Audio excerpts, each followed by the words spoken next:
Rural Americans deserve access to the best of what our nation has to offer, especially health care. Across every state and every community, America's rural hospitals are the first line of defense, protecting our families, neighbors, and loved ones. No matter where you live, hospital care doesn't clock out. They're there 24 hours a day, 7 days a week, 365 days a year. Each year, America's over 5,000 hospitals care for millions of patients, providing 24/7 emergency care, delivering babies, cancer treatments, and other life-saving care that patients rely on. Behind every one of those patients are doctors, nurses, and caregivers working tirelessly to keep people healthy and safe. Hospitals are our community's lifelines. They employ our neighbors and keep our families healthy. But now, some in Congress are threatening access to care. Tell Congress, protect patient care to keep America strong. Don't cut rural health care. Excuse me! Taxi! This is the 77 WABC minicast. Well, let's go to our favorite congressman from the state of Tennessee.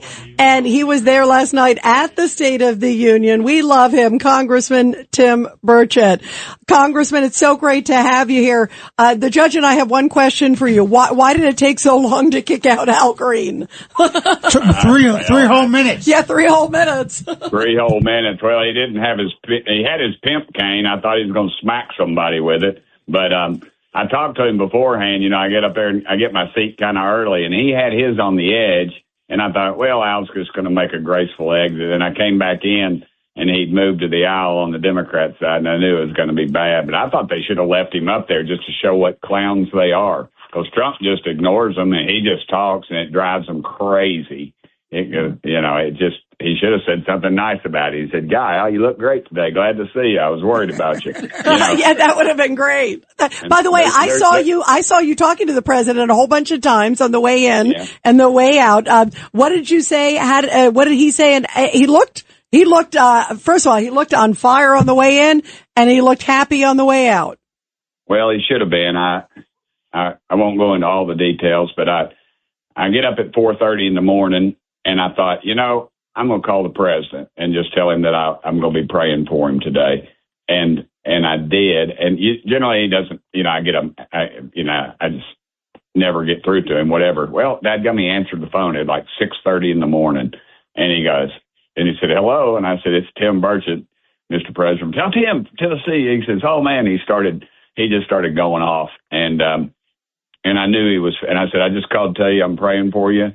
And I hope we have a great evening. And, and we talked for 14 minutes. And I thought, here I am talking to the most powerful man in the world. And I sort of got a preview of the speech. And, and he, I think he delivered. The media is like, oh, it's too long. I said, because he had so many accomplishments. I mean, from energy independence, 8 wars, murder capital of the world. The murder rate is at 0 right now.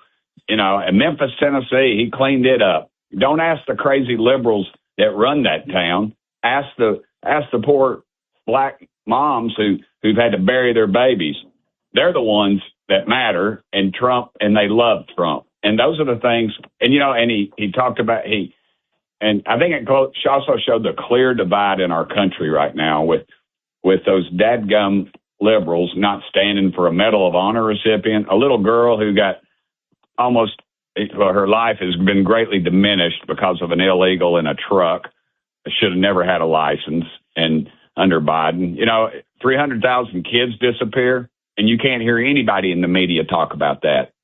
Homan under the Trump administration, I think he's found like 145,000 of those children. That to me is it's astonishing. It's almost a number that's hard to, as we say in East Tennessee, it's hard to fathom. It's actually fathom. I know what it is. But I'm glad you cleared that up. Yes, ma'am. And just all his great accomplishments. The Democrats wouldn't even stand when they talked about when Trump talked about the housing situation. How people are going to be able to get houses now because of his executive orders. How a family, this working mom, she's a bartender. She homeschools her kids. Her husband runs equipment. they're going to get to put $5,000 more in their pockets because of the Trump tax cuts. And the Democrats they booed that. It's unbelievable. That's why this election is so important coming up. And you asked what I talked to him about. On the way in, we talked about our phone call that morning. And on the way out, and it's sitting here on my lap, I'm in my barn. It's something that you all would stereotypically think this is Tennessee, but I just finished. My wife did most of the work, shoveling out the horse manure in the barn, and I'm sitting here. Wait! You made your wife shovel the horse manure out? Well, I mean, we got horses. Somebody's got to do it. I'm not here all week. We're not. You can't have the woman doing that. You got to hire someone, Tim. She's incredible, but we don't have Rita Cosby money. Okay. Oh, now I understand. But anyway, on the way out. And I told the press this, and none of them, you're not going to tell me what you talked to the president about. Well, we've got this cat, and he's orange, and we call him Orange Cat Bad. And the other night, I have insomnia, and I work on skateboards 2 or 3 in the morning. I was coming back from the big barn. I was going back to the house, and this gray cat runs in front of me, runs across the road into the woods there at my house. And then a huge owl, probably a 5 or a 6 foot wingspan, is chasing it. Well, our orange cat was chasing it, and chasing the owl. And I told President Trump, I said, my wife named this cat Orange Cat Bad after you, because every time they, Trump's bad.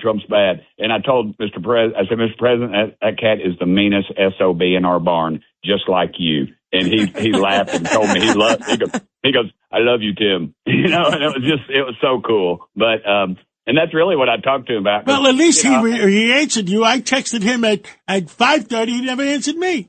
He was on the phone with Tim. That's it. That must have been it. He needed my vote, sir. And your daughter, right, okay. AJ, I wasn't voting. Your daughter AJ was the hit of the State of the Union. People loved her. Anna Paulina Luna and Boebert are my seat mates. We always reserve the seats. I figured I better get the meanest people in Congress beside me, because I might have to fight for those seats. And Luna said, "Who's your guest?" And I said, AJ, and she said, "What?" She said, "We're big buddies." And so they just left me on the House floor, so I had to watch the seats all night. I did not. If I ever come to New York, you're taking me out for some shrimp. I look forward to it. And thank you for hosting my daughter. I didn't get to eat any of the speaker's shrimp because I was guarding our seats all night. So anyway, but she was the hit, and everybody loved her, of course. Thank you so much. All right. Well, Congressman, how great. What a great night. And thank you for letting us know who shovels the blank at the barn. So that was good to know. That's a lot of. Wait. Where's the President Trump's? We have. This is how President Trump says it. Here it is. They're full of crap.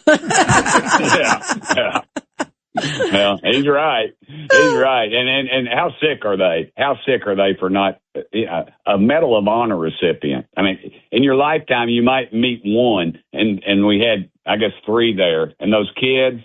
And a guy got shot up, got his Purple Heart. The helicopter pilot received the Medal of Honor. It was beautiful. Great Americans. Great Americans. And you're right. It was so inspiring. I was emotional, Congressman. It was so beautiful to see them all honored. And President Trump did such a beautiful job highlighting the best of America, the heroes of America. Thank you, Congressman, very much. We love you. Great to have you here.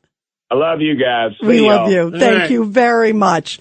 Rural Americans deserve access to the best of what our nation has to offer, especially healthcare. Across every state and every community, America's rural hospitals are the first line of defense, protecting our families, neighbors, and loved ones. No matter where you live, hospital care doesn't clock out. They're there 24 hours a day, 7 days a week, 365 days a year. Each year, America's over 5,000 hospitals care for millions of patients, providing 24/7 emergency care, delivering babies, cancer treatments, and other life-saving care that patients rely on. Behind every one of those patients are doctors, nurses, and caregivers working tirelessly to keep people healthy and safe. Hospitals are our community's lifelines. They employ our neighbors and keep our families healthy. But now, some in Congress are threatening access to care. Tell Congress, protect patient care to keep America strong. Don't cut rural health care.